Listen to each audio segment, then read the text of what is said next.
Hey, what up everybody? Cody with KO Cards, coming at you with another deck profile. As you've seen in the description, today we're going to be doing Diaboromon.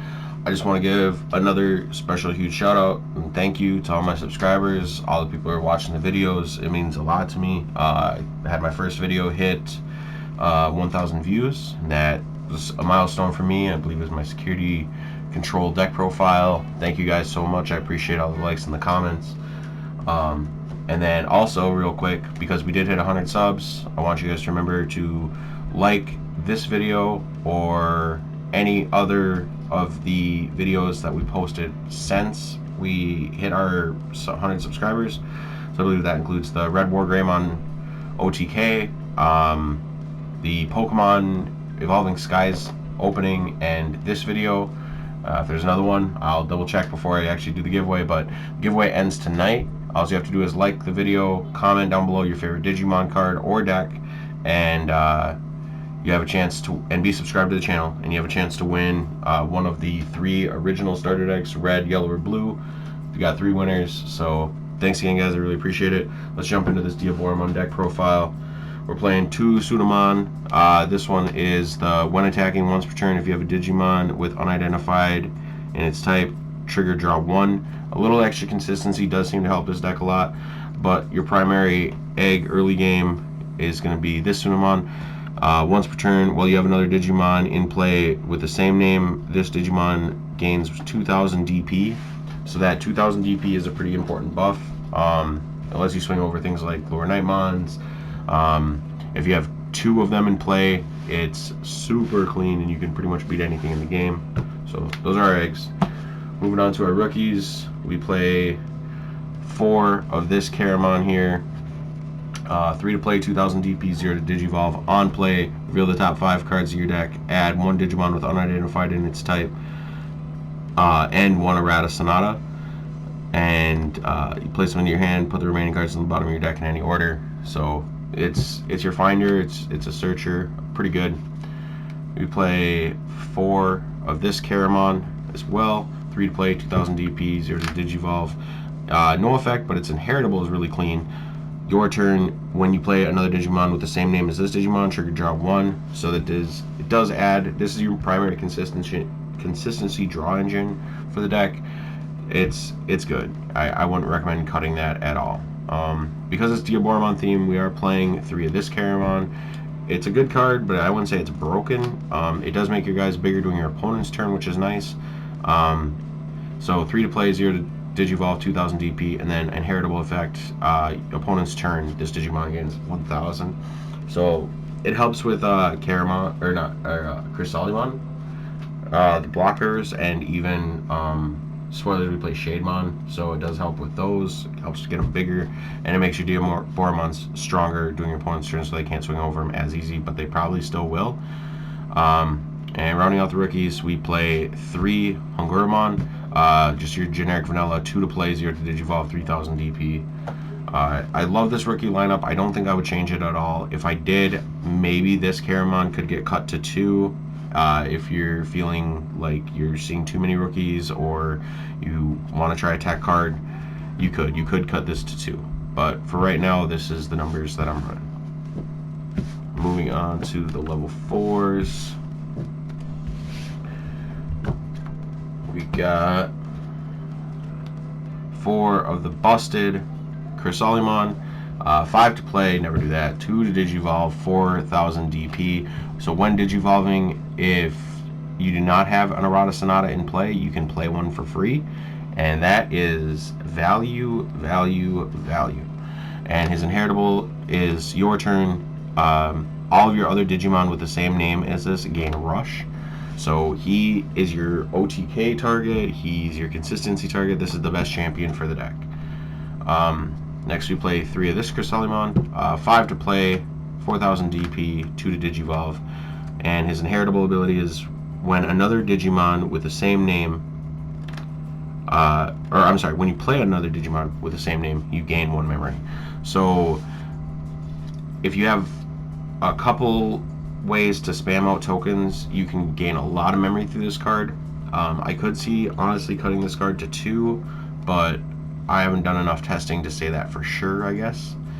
Next we're playing 2 of this Cresselimon. This is only 4 to play and 5,000 DP. He's your blocker. When attacking, you lose 2 memory. But realistically, if you have your Rada Sonata and they don't have a tamer, you can just hard play this and give them 1, and it's a blocker. And if you're not seeing any of these guys, is to keep safe in your raising area. And we did play 2 copies of Shademon, another blocker, 6 to play, 5,000 DP, 2 to Digivolve. The cool thing is he is a security Digimon, so when he comes out of security, it's pretty cool. Realistically, I have considered cutting these for another one of these and another one of these, but I really like Shademon. I mean, you gotta go back, right? Go back. So that's our champion lineup. Absolutely thrilled to be doing Diaboromon Deck profile. I wanted to build this for a long time, and I just really haven't had the time or the resources. I'm favoring blue a lot this format, but happy to finally be doing this. We're playing 3 of this Infamon, 7 to play, 3 to Digivolve, 6,000 DP. It's your turn. This Digimon when this Digimon digivolves into a Diaboromon, you actually gain a memory. So you make a lot of your megas, actually all of your megas, 2 costs to Digivolve, which is crazy good. And 6,000 DP is not great, but it's possible for you to hard play this in a bad situation and it'll live still. Next up, we play 3 of this Infamon, 7 to play, 3 to Digivolve, 6,000 DP. Your Caramon can Digivolve into this card from your hand for a memory cost of 4. So a little bit of warp Digivolving adds a little consistency if you're bricking on your champions, or if you want to go wide, you can bring a Caramon out of raising, Digivolve into this for 4. Hopefully it's still your turn, and then hard play one of your blockers, or hard play another Infamon, or even hard play another Caramon to get some more search. I have to say the warp Digivolving doesn't come up as much as I would like it to. So if I did want to favor one of these, I would probably favor the BT5 Infamon. The inheritable on this card is insane though, so it's hard to say which one I would want to favor. So on delete, you may play 1 Diaboromon token without paying its memory costs, and then it tells you about the Diaboromon tokens. I don't know if you guys are new to the game, I'm sorry. It's a Diaboromon token is a play cost of 14, 3,000 DP, and they're a level 6, and they're unidentified. So they're pretty clean. And then if they're Diaboromons, then they have Rush off the other Cresselimon. So yeah. And just to round it out for a little bit of consistency, we play Woru Monzumon, 5 to play, which is another good cost if you're warp digivolving and it stays your turn. You just hard down another ultimate for 5, 6,000 DP, and he's just the vanilla. He's the original Monzumon, but this time he's not blue. That is our ultimates, just the 8. I do feel like if I wanted to make any immediate changes to this deck, it would probably be in the ultimate slot, and I would try to add 1 more, because believe it or not, you kind of got to see ultimates to win. Moving on to our megas, we have 3 of this Diaboromon here, and 3 of this Diaboromon here, and we might as well cover these guys at the same time.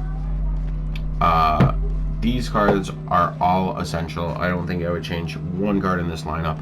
So starting off with the BT5 Diaboromon, we have 11 to play, 3 to Digivolve, 11,000 DP, and then when Digivolving into this card, you get to play a token. So you can spam a couple tokens really easy with this card. I like to go into him early game and then clean up with the Tournament Pack 1 Diaboromon. Card is insane. 11 to play, 3,000 DP, or 11 to play, 3 to Digivolve, 11,000 DP. And then your turn, for each Diaboromon that you have in play, this Digimon gains security attack +1. This generates you tokens, this generates you tokens if you're setting up right, so he can come in and swing for all the security, and it's so scary. And then the closer, if you want, you have Armageddonmon, 15 to play, 3 to Digivolve off of black or white, 15,000 DP. When playing this card from your hand, you can delete 1 Diaboromon to reduce the play cost of this card by 12. That means you are playing a level 7 for 3 memory. This card has Rush, and then all turns when Digivolving effects on level 7 Digimon do not trigger. So it's just like there was actually one time where I decided I knew my opponent could have a Blitz Omnimon and be able to swing for game. In the Shoutmon matchup, this card is so clean. I would love to play 3. I just don't have the room. He actually left me with exactly 1 Diaboromon token, and I just deleted the Diaboromon token, went into this, swung with a rush, and he was not able to swing over it or swing for game with the Blitz Omnimon that he did have in hand. So definitely check out at least 2 of this card. There's no way I would play less than 2. Closing up things with some options, we have 3 of your boy Ultimate Flare. Card's insane. 8 to play. Security effect, activate this card's main effect. Main effect, we got trigger D-Digivolve 3, one of your opponent's Digimon.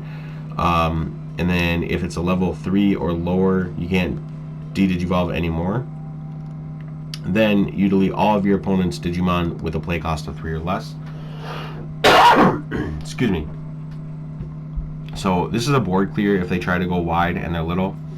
Also, it is pretty much the black equivalent of Gaia Force, unless they're playing 4-drop rookies, and then even then, it de-digivolves by 3, you guys. It's a super good card. I would love to play 4, and I very might well cut one of the next cards for a 4th. We are trying 2 Catastrophe Cannons. This is 4 to play. Security effect, activate this card's main effect, and then trigger D-Digivolve 2. One of your opponent's Digimon, and then if I have a Diaboromon in play, you can play 1 Diaboromon token. So this is just a little bit more token generating. I don't think I'm quite ready to cut one of these for another Ultimate Flare, just because of how good this deck is at OTKing and getting that 1 additional token, which is essentially an additional security check, does seem to make a difference. I like it. I like that too. I like the split, but if you have opinions, don't feel afraid to comment. And let me know what you think. Should I be playing 4 Ultimates, or should I stick with the 3-2 split? Next up, we have the card that makes the whole deck go around, which is broken. It's the boy with the creepy coat. We got Arata Sonata. This is 3 to play. He is not necessarily a memory correcting tamer, but potentially better than a memory correcting tamer. For each one you have in play, if you have a Digimon with unidentified in its type in its trash, or in your trash, you gain 1 memory. So if they put you at 1 and you have 2 Erotisonatas, he's a memory corrector. It's not a good breach, but it's alright. The main reason we play this card is his second effect is your turn. When Digivolving into a Diaboromon, you can suspend this card to play an additional Diaboromon token. So if you have 2 Erotisonatas and you Digivolve into the Battle of Omni Diaboromon, you tap 2. You are generating 3 tokens at a minimum, possibly 4, depending on what your Digivolution stack exactly looks like. So now you have 4 Diaboromons in play. That's a lot of things that could happen, whether it be rush, gaining memory, drawing cards. The synergy that this deck has is truly magnificent. If you guys haven't played Diaboromon yet, I strongly suggest at least checking it out, seeing what you guys can come up with. Come up with a list, play it at locals. I wouldn't say it's top tier, but it's super fun. So again, thank you guys so much for watching. I really do appreciate it. It means the world to me. If you could, like the video and comment, at least to try to get into the giveaway. I'm super excited to be giving these guys away. Again, we're giving away 1 Gaia Red, 1 Heavens Yellow, and 1 Cocytus Blue. These were purchased in the original release, the pre-release back in November of 2020? I think it was 2020, yeah. So the packs in them, I heard they're supposed to be pretty good. I didn't do super great out of my packs, but I picked up some decks on the original pre-release for one of my homies, and he pulled an Omnimon and an Altar Gallantmon out of 3 packs. So, and they're also possible to have the misprints where you're seeing the imprint on the card but not the gold. I got some of those out of my pre-release case. And yeah, just be easy, stay healthy. Thank you all for watching, and make sure you get into the giveaway tonight. It does close tonight. Peace.